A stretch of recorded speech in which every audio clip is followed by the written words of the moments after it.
সবাইকে স্বাগতম আমার চ্যানেলে। আজকের ভিডিওতে আমরা আলোচনা করব এক্সেলের ইফ এরর ফর্মুলা নিয়ে। ইফ এরর ফর্মুলা কিভাবে কাজ করে, এটি কেন গুরুত্বপূর্ণ এবং কিভাবে এটি ব্যবহার করে এক্সেলের ত্রুটি বা এরর হ্যান্ডেল করা যায় তা আজকের ভিডিওতে আমরা শিখব। সুতরাং ভিডিওটি শেষ পর্যন্ত দেখুন এবং যদি এখনো চ্যানেলটি সাবস্ক্রাইব না করে থাকেন তাহলে এখনই সাবস্ক্রাইব করে নিন। ইফ এরর ফর্মুলা হলো এক্সেলের একটি কার্যকরী ফর্মুলা যা কোনো ফর্মুলা বা গণনা ত্রুটি হলে একটি নির্দিষ্ট ফলাফল প্রদর্শন করে। এটি আমাদের এক্সেলের ত্রুটি বার্তা এড়িয়ে নির্দিষ্ট ফলাফল দেখাতে সাহায্য করে। ইফ এরর ফর্মুলার সিনট্যাক্স গুলো হলো if error value value if error. Value হলো সেই ফর্মুলা বা এক্সপ্রেশন যা আমরা পরীক্ষা করতে চাই এবং ভ্যালু ইফ এরর হলো যদি ফর্মুলায় কোনো ত্রুটি পাওয়া যায় তাহলে যে মানটি দেখানো হবে। এবার আমরা একটি উদাহরণ দেখে নেই। ধরুন আমাদের কাছে কিছু সংখ্যা আছে এবং আমরা চাই প্রতিটি সংখ্যাকে একটি নির্দিষ্ট মান দিয়ে ভাগ করতে। যদি ভাগ করার সময় কোনো ত্রুটি হয় তাহলে আমরা চাই একটি কাস্টম মেসেজ দেখানো হোক,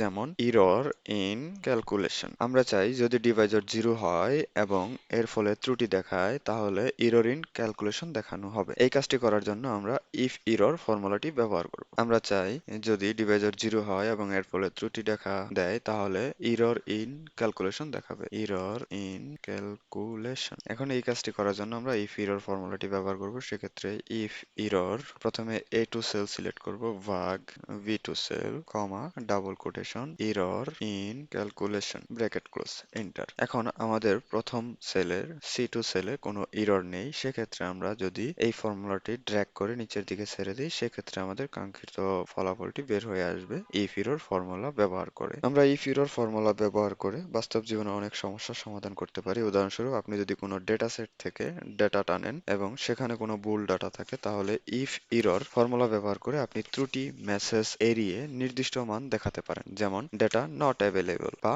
অন্য কিছু। আজ আমরা শিখলাম কিভাবে ইফ এরর ফর্মুলা কাজ করে এবং কিভাবে এটি ব্যবহার করা যায়। আশা করছি এই ভিডিওটি আপনাদের জন্য সহায়ক হবে।